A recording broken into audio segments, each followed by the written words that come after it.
বাকারার 34 নম্বর আয়াতের মধ্যে ওয়াইদ কুলনা লিল মালাইকাতি ইসজুদু লিআদম ফাসাজাদু ইল্লা ইবলিস আবা ওয়াস্তাকবারা ওয়া কানা মিনাল কাফিরিন। আল্লাহ বলেন ওয়াইদ কুলনা লিল মালাইকাতি ইসজুদু লিআদম, আমি যখন সমস্ত ফেরেশতাদেরকে বললাম এ ফেরেশতাদের দল আয় আমার বানানো আদমকে সিজদা কর, ফাসাজাদু সমস্ত ফেরেশতারা আমার আদমকে সিজদা করে, ইল্লা ইবলিস শুধুমাত্র ইবলিস আমার আদমকে সিজদা করে নাই। আবা ওয়াস্তাকবারা, আবা সে অমান্য করলো, অস্বীকার করলো, ওয়াস্তাকবারা সে অহংকার করলো, ওয়াস্তাকবারা সে অহংকার করলো, ওয়া কানা মিনাল কাফিরিন। আর ওই অহংকারের কারণে হইয়া সে কাফেরদের অন্তর্ভুক্ত হয়ে গেল।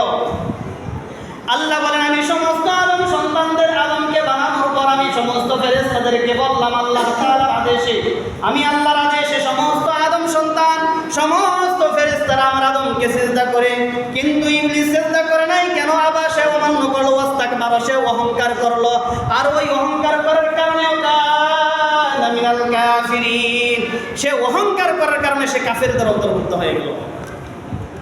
এই হলো সূরা বাকারার 34 নম্বর আয়াত। তারপরে বলতেছেন সূরা আরাফের 12 নম্বর আয়াতে কারিমার মধ্যে এবং 13 নম্বর আয়াতে কারিমার মধ্যে আল্লাহ যখন বললেন আমি তোমাকে বললাম আদমকে সিজদা করার জন্য, ওয়ালা মানাকা আল্লা তাসজুদা ইযা আমারতুক, আমি যখন বললাম আমার আদমকে সিজদা কর, কিসে তোকে বাধা দিল সিজদা করিস না?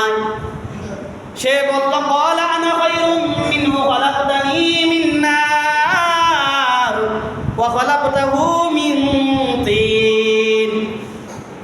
আল্লাহ তুমি এমন একজন মানুষকে সিজদা করার কথা বলতেছো যাকে তুমি মাটি দিয়ে বানাইছো।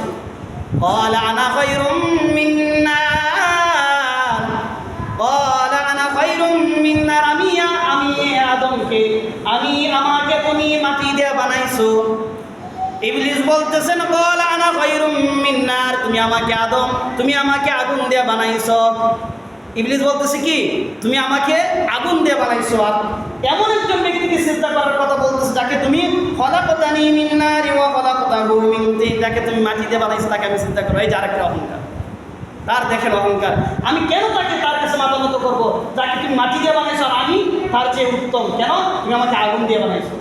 তারপরে দেখেন এইদিকে আপনাদের জন্য শিক্ষণীয় বলতেছেন আল্লাহ তাআলা বলতেছেন 13 নম্বর আয়াতের মধ্যে ক্বালা ফাহবিত মিনহা ফামা ইয়াকুনু লাকা আন তাতাকাব্বারা মিনহা আন তাতাকাব্বারা ফিহা ফাখরুজ ইন্নাকা মিনাস সাগিরিন। আল্লাহ রাব্বুল আলামিন বলেন যা বের হয়ে যা, এটা অহংকারের জায়গা নয়। ইবলিসের স্থান ছিল জান্নাতের মধ্যে, আর এই অহংকার করার কারণে আল্লাহ তাআলা বলতেন ক্বালা ফাহবিত মিনহা ফামা ইয়াকুনু লাকা আন তাতাকাব্বারা ফিহা মিনহা ফাখরুজ আন তাতাকাব্বারা ফিহা ফাখরুজ ইন্নাকা মিনাস সাগিরিন। আর এখান থেকে অহংকার করা সাজে না, এখান থেকে অহংকার করা যায় না, অতএব তুমি বিতাড়িত হয়ে আমার এখান থেকে বের হয়ে যাও। এই থেকে কি বুঝতে পারলেন ইবলিসের স্থান কোথায় ছিল? জান্নাতের মধ্যে। কোথায় ছিল? জান্নাতের মধ্যে। অহংকার করার কারণে তার স্থান কোথায় হলো?